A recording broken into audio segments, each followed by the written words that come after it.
In 1933, the United States was in the middle of the Great Depression.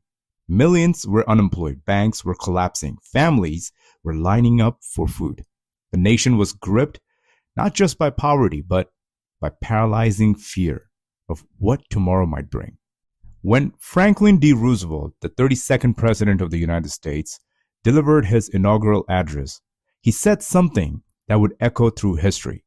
He said, "The only thing we have to fear is fear itself."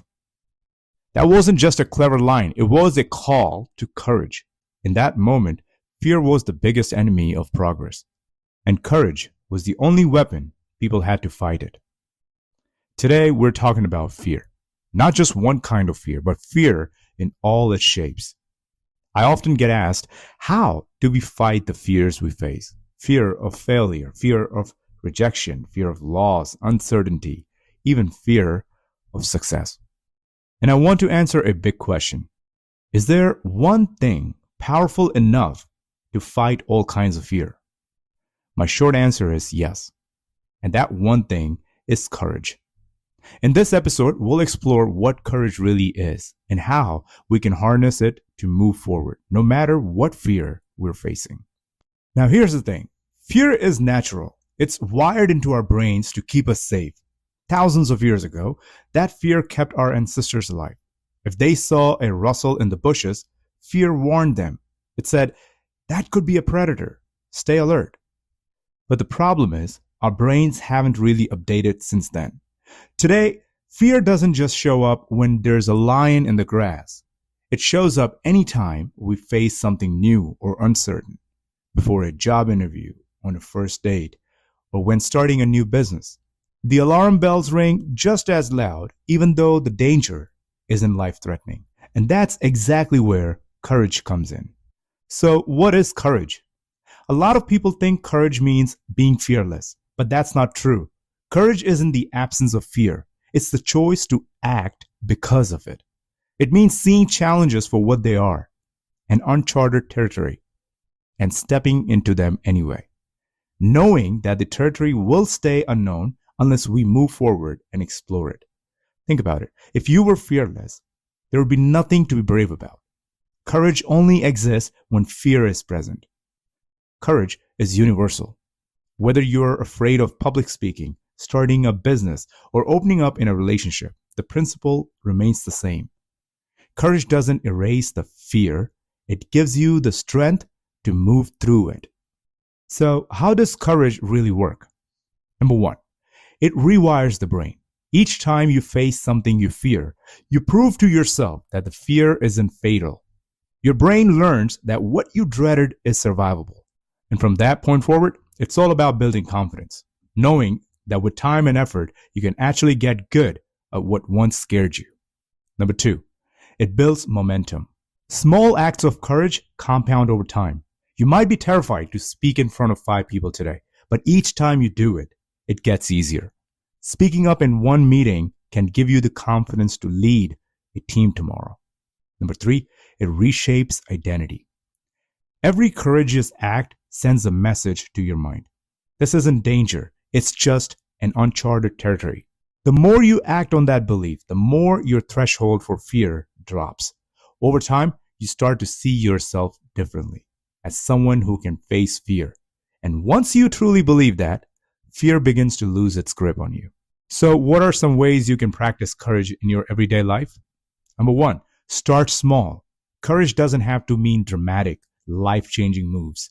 It can be as simple as picking up the phone to reconnect with an old friend, saying hello to a stranger, even if they don't reply, sending that email you have been putting off, or speaking up in a meeting to share your opinion or ask a question.